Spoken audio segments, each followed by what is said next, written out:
More and more you keep hearing about, Jeff, leasing a car. And leasing, I'm sure, has a lot of misperceptions out there. And I know leasing's an important part of why you're at Joe Machens Toyota. Actually, I got my start at Joe Machens back in the early 90s to come in and help rescue the finance department from their leasing woes. They didn't understand it. They were having problems with it. They were probably having problems executing the contracts, and they brought me in to get things cleaned up. I've always been partial to leasing. I think that it is the most underused form of having a vehicle, and I think it's one that a lot of people have unfounded fears of because of the fact that the unknown that goes along with it. Why do you think that people initially had a fear about leasing? Well, I mean, the biggest thing that we're told is, I don't own the car. Well, unfortunately, if you had a 60-month note on a car and you made 59 payments, decide not to make your last payment, see who owns the car. I mean, you don't. Not until it's paid for. The other thing, too, is early in leasing they had what they called open-end leases. An open-end lease was a lease that they guessed at what the residual is, which is one component of a lease. And the residual being what the predetermined value of the vehicle is at the end of the lease. And in an open-end lease, they would guess that. Now, they would take that vehicle at the end of the lease to the auction. If the vehicle was worth a lot more than that, good for the lease company. If it wasn't, then the customer had to come up with the money. Ouch. Yeah, and that's one of the things that was the initial thing. Now they're closed-end leases, which means that the residual set at the end. The customer can buy it for that, or they can turn it back in. They can walk away from it. The other aspect of leasing that people heard bad things about is when they would turn their vehicles in, if they didn't buy them, then they would come through and they would nitpick the car to death and then send the customer a bill for all the imperfections in the vehicle. Toyota has laxed their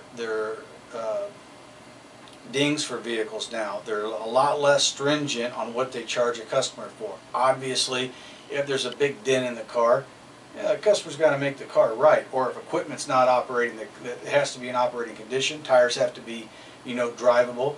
You can't use the inside of the car as an ashtray. I mean, those things are those are just common sense things that as far as condition of the vehicles. Small dings, rock chips, things of that nature. I mean, those are perfectly acceptable now. Tread on tires, right now they're at 5/32. Toyota's getting ready to get a little bit more aggressive there and drop that down to where it can even be less than that. But those were the main things that people feared on leases, and that's what started out. But as I'm finding, as customers take that initial leap, then they come back and it's just like an epiphany. A whole new world's opened up for them, and that they want to come back and lease again because they understand that it's an out-of-pocket issue. And at the very end of the lease, they're holding all the cards. They know that if the car's worth more than what the residual is, they're buying a cheap car. If it's worth less than what the residual is, they're turning that car back in because they're not getting hung with market conditions. And that's the key with leasing, is market conditions are not constant. Market conditions change year to year. When we have wars, when we have oil price spikes, if we have recalls, that can affect the value of the vehicle. But you're not affected by it because you once again get to make the choice of whether I want to turn it in or whether I want to buy that vehicle and make it mine for a long time. Those options are all the customers, and that's the beauty of a lease. And Jeff, I've seen more leasing in my business this year than ever before, and I think another thing you haven't touched on is a lot of people like to trade cars every 2 or 3 years. If you do that, you have what we call negative equity probably built up in your car. You don't have that if you do a 2 or 3 year lease. No, 3-year lease, I mean, in a lease, it's easy to say that negative equity never exists because you never own the vehicle, and you can, once again, at the end of the lease, buy the car if it's worth less than the residual, or turn the car in if it's worth more than worth more than the residual. I'm sorry, I got those backwards. You would buy the car if it was worth more than the residual. You turn it in if it was worth less than the residual. So negative equity does exist, so it does take longer to get to that residual mark of what the magic number of what they think is what that vehicle will be worth in 3 years. But for the person that likes to stay in warranty, for the person that doesn't like to pay taxes, for the person that wants the new safety features every 3 years, leasing's a perfect example of a way to own a vehicle or to drive a vehicle. I know there are leasing companies out there outside of Toyota. What makes Toyota's leases so good? Well, number one, Toyota is focused on the Toyota product. They're more aggressive on the residuals.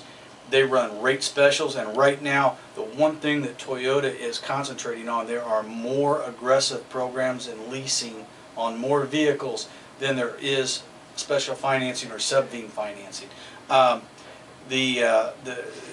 They're more open to different people. There are rebates that are available to people in the military as far as college grads go on these vehicles. They are very in tune with what the consumers are wanting to do also with their leases, what is good for them, what the consumers have said is not good for them. So they've tailored their leases towards that market. But the biggest overall thing is their programs are better on leasing than anybody else's, because they do have a dog in the fight that they want those Toyotas to move. And that's how we get a lot of the certified Toyotas that we sell. I guess probably in summary, leasing, while it has this strange connotation, it's just a different way of financing a car, isn't it? It is a different way of financing a car. It's one that more and more people need to explore, though, because we find so many people that come in and we'll sit there and tell them, hey, you are a perfect example of a lease customer. Let's take a look at it. And they freeze up, and it takes us a while to go through the process. Unfortunately, they feel like we're trying to do something to them and not for them. But leasing is an alternative way of financing a vehicle. We have seen more and more people start to go that direction because it's a budgetary thing, not an overall ownership aspect. But the one thing that I do like to let people know is that there is a very, very small percentage of vehicles that hit my lot that aren't either bought by the customers or that I don't buy. There's hardly any that ever make it to auction, and I mean the numbers are silly compared to what they used to be a while back. So Toyota's pricing these vehicles right. They're putting the right programs in there, and the people that are turning their vehicles in, unfortunately, are passing on vehicles that we are finding a very ready and aggressive market for right now. That's Jeff Rackers, who's the head of financing at Joe Machens Toyota Scion. If we didn't answer any questions for you, either email me or call Jeff, and we'll sell them out for you.